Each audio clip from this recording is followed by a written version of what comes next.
সেখানে মঞ্চে তার উচিত তথাগত রায়, রাজনাথ সিং, শুভেন্দু এই ধরনের লোকজনকে ডেকে আগে মানুষের সামনে কান ধরে উঠবস করতে বলা। মারাত্মক অভিযোগ হলো, দেখো তোমরা একটু সুযোগ পেলে, এখন ভোট পর্যন্ত বেকারি, দারিদ্র, অশিক্ষা, পরিযায়ী শ্রমিক এর সমস্যা, তারপর মাইক্রো ফাইন্যান্সের জুলুম, অর্থনৈতিক সংকট, 100 দিনের কাজ সব লোপাট করে দিচ্ছে। সেই সবের বদলে ওই যে দেবযানী, সুদীপ্ত নিয়ে যেরকম সিরিজ চলেছিল টেলিভিশনে, এপিসোডের আফটার এপিসোড, আলিপুরদুয়ারে যাচ্ছে, আলিপুর কোর্টে যাচ্ছে, এখান থেকে ওখানে যাচ্ছে।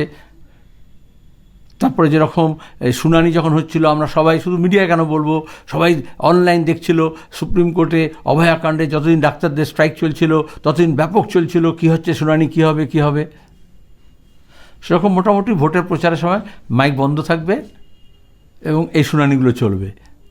যেটা বিজেপি আর তৃণমূল চাইছে তার স্ক্রিপ্ট অনুযায়ী, যে মানুষের যে দৈনন্দিন সমস্যা, অ্যাডমিনিস্ট্রেশনের যে ফেলিওরস, অ্যান্টি ইনকামবেন্সি বোথ সেন্ট্রাল এবং স্টেট গভর্নমেন্টের, এবং মমতা ব্যানার্জির সরকার এখন ত্রিমুখী ইনকামবেন্সির সম্মুখীন, আগের বারে দুমুখী ছিল।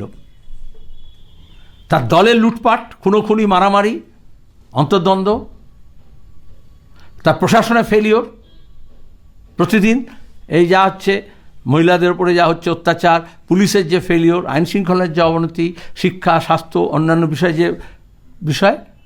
কিন্তু এটাকে পরে সব মিলিয়ে তোমরা বলেছিলে অন্তত মমতা তো ঠিক আছে, বাকি সব গেছে। তা এখন থার্ড ইনকামবেন্সি, মুখ্যমন্ত্রী নিজে মিথ্যে কথা বলছেন, অন্যায় করছেন, তার নিজের পারিবারিক স্বার্থে তিনি রাজ্যের স্বার্থকে জলাঞ্জলি দিচ্ছেন, রাজ্যের অর্থনীতিকে সংকটে ফেলেছেন এবং কোনো প্রতিশ্রুতি পালন করেননি। তাহলে এই যে থ্রি-ফোল্ড অ্যান্টি ইনকামবেন্সি আছে, এটা সেন্ট্রাল এবং স্টেট গভর্নমেন্টে যারা আসীন আছেন তারা চান মিডিয়া এখানে যাতে ফোকাস না হয়, ফোকাসটা যাতে জনগণের আদালতে বিচারের আগে, যাতে সাজানো আদালতে, যাতে সাজানো ঘটনা নিয়ে একটা শুনানি পর্ব চলতে থাকে। কিন্তু এই ফাইল চুরি বা ফাইল নিয়ে আসা, যেটাই বলেন আইপ্যাকের বিষয়, এই বিষয়ে বিজেপি আবার বলছে নবান্নর বাইরে ধর্নায় বসবে একদিনের জন্য, হাইকোর্টেও চলে গেছে বিষয়টা নিয়ে। পলিটিক্যাল থিয়েটার কি একটা একাঙ্কের নাটক? এটা একাঙ্ক নাটক নয়, অনেক কুশীলব আছে এবং একটা হলে রিলিজ হবে না। এরপরে বিজেপিতে তৃণমূল দেখবে দিল্লি যাবে। 100 দিনের কাজে নিয়ে আমরা দেখিনি, 100 দিনের কাজে চুরি হয়েছে, আইন অনুযায়ী তার বিরুদ্ধে ব্যবস্থা নেওয়া উচিত, অপরাধীদের শাস্তি দেওয়া উচিত, 100 দিনের কাজ হাইকোর্ট বলেছে চালু করে দেওয়া উচিত। তার বদলে দিল্লি, কলকাতা, রাজঘাট, মন্ত্রীর দপ্তর, নাটক কম হয়েছে? এগুলো সব পুরনো ওল্ড স্ক্রিপ্ট। এবং তুমি বলেছো ফাইল চুরি, আমি তো ফাইল চুরি বলিনি। চুরি কীরকম হয়? এটা ছিনতাই। চুরি আর ছিনতাইয়ের মধ্যে তফাৎ আছে। তো সবচেয়ে মজা হচ্ছে, তোমার হাতের মোবাইল যদি কেউ ছিনতাই করে নিয়ে যায়, তুমি হয়তো উঠে দাঁড়াবে, ছুটবে, আওয়াজ দেবে, চিৎকার করবে। কিন্তু ইডি যখন ফাইল নিয়ে চলে যাচ্ছিল একজন, বা ল্যাপটপ নিয়ে চলে যাচ্ছিল, বা মোবাইল নিয়ে চলে যাচ্ছিল, তুমি পেছনে কোনো ইডিকে দেখেছো? আমি অনেক ভিডিওগুলোকে অ্যানালিস করেছি। বরঞ্চ রাজ্য পুলিশের যারা লোকজন, যার ওখানে ডিউটি নয়, অন্য জেলায় পোস্টিং আছে, তারা যারা ওখানে গেছিলো এই মমতা ব্যানার্জির নেতৃত্বে ছিনতাই কাজে হস্তক্ষেপ করতে, তারা এদিক ওদিক ছুটে পালাচ্ছিল, কিন্তু কোনো ইডি অফিসারকে দেখা যায়নি ব্যাকগ্রাউন্ডে। উনি বেরোলেন, মাইকে বক্তৃতা করছেন, আবার এক জায়গা থেকে ঘোষণা করলেন আর এক জায়গায় যাবো, কোনো প্রস্তুতি নেওয়া হয়নি। এখন তাহলে এটা প্রলম্বিত নাটক হবে, এটা ইডিও জানতো। আমি তো সেই দিনই প্রেস কনফারেন্স করে বলেছিলাম যে একটা এফআইআর করতে হয়।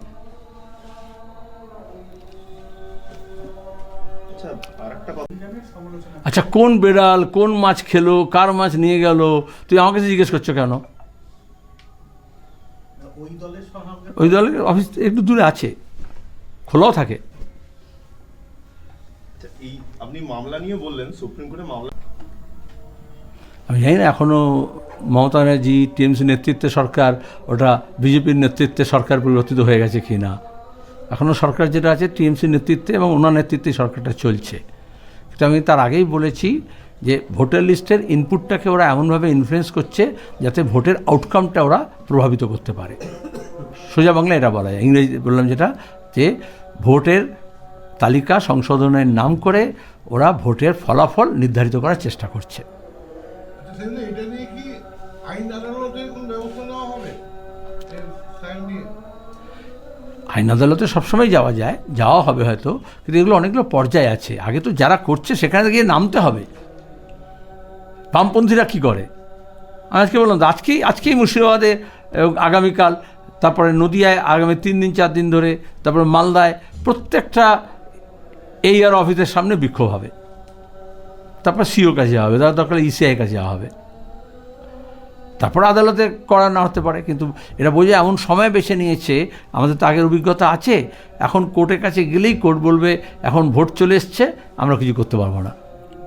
Timing is an important factor. না, আমি তো মনতত্ত্ববিদ নই, আমি কি করবো, মনোবিদ নই। তবে এটুকু জানি, উনি যেমন কথাঞ্জলি লিখেছিলেন গীতাঞ্জলির মতো, ওরম পরে বইমেলাতে পত্রাবলী কালেকশন বার করতে পারেন, যে আমি এত চিঠি লিখেছি, এত ভাষায় বই লিখেছি, এত ভাষায় কবিতা লিখেছি, এরকম করেন।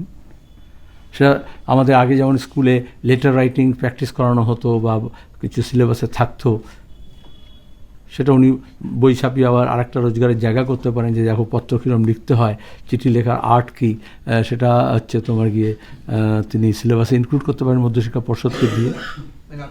কিন্তু আমি বলি না, লোক দেখানো কেন বলবো, লোক হাসানোও বলছি না, লোক দেখানোও বলছি না। আমি বলছি যে রাজ্য সরকারের মেশিনারিকে ব্যবহার করা হয়, এবং উনি নিজে প্রথম থেকে হুমকি হামকা দিয়েছেন যে অফিসাররা তার সঙ্গে যায়, যে IAS IPS তার পেছন পেছন ঘোরে, WBCS অফিসাররা যারা দলদাস হয়েছে। প্রথমত তার বলা উচিত ছিল এটাই,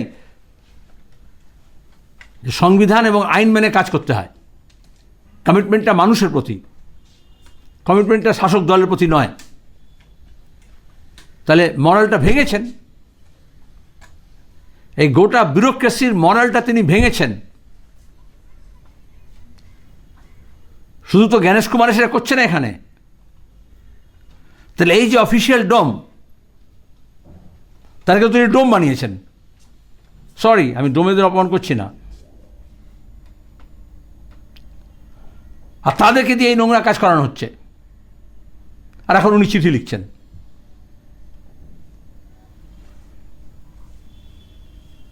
চিঠি লেখা ভালো, তাহলে তার ভাইপো কেন বলেছিল যে SIR এর প্রক্রিয়ায় তৃণমূল উপকৃত হচ্ছে, বলেছিলেন না?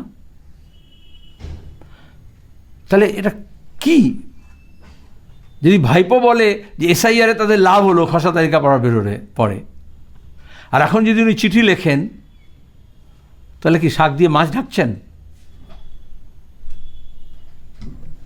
সেখানে মঞ্চে তার উচিত তথাগত রায়, রাজনাথ সিং, শুভেন্দু, এই ধরনের লোকজনকে ডেকে আগে মানুষের সামনে কান ধরে উঠবস করতে বলা। কারণ তারাই ওখানে মঞ্চ খাটিয়ে, এখানে ধর্মতলা থেকে সিঙ্গুর পর্যন্ত যখন মমতা ব্যানার্জির নাটক হচ্ছিল, যখন আমাদের শিল্প সম্ভাবনার এ রাজ্যের ভ্রূণ হত্যা করছিলেন, যেমন কন্যা ভ্রূণ হত্যা করা হয়, এবং তাতে যেমন শ্রমিক ভট্টাচার্য কদিন আগে বলল যে তৃণমূল কংগ্রেস জন্মানোর জন্য আমরা দাইমার কাজ করেছি আদবানি বাজপেয়ী, তেমনি এখানকার যখন শিল্প কন্যা ভ্রূণ হত্যা হচ্ছিল তখন দাইয়ের কাজ করেছিল যারা, তার মধ্যে বিজেপি অন্যতম, রসদ জুগিয়েছিল, রাজনৈতিক সাপোর্ট দিয়েছিল। তার আগে তাকে দায়ভার নিতে হয়। আর তাহলে আবার তিনি যেরকম গত কয়েকটা নির্বাচনে মিথ্যা প্রতিশ্রুতির বন্যা দিয়ে গেছেন, সেরকম কিছু মিথ্যা প্রতিশ্রুতি দেবেন। আপনি একটু আগে যে অভিযোগটা করলেন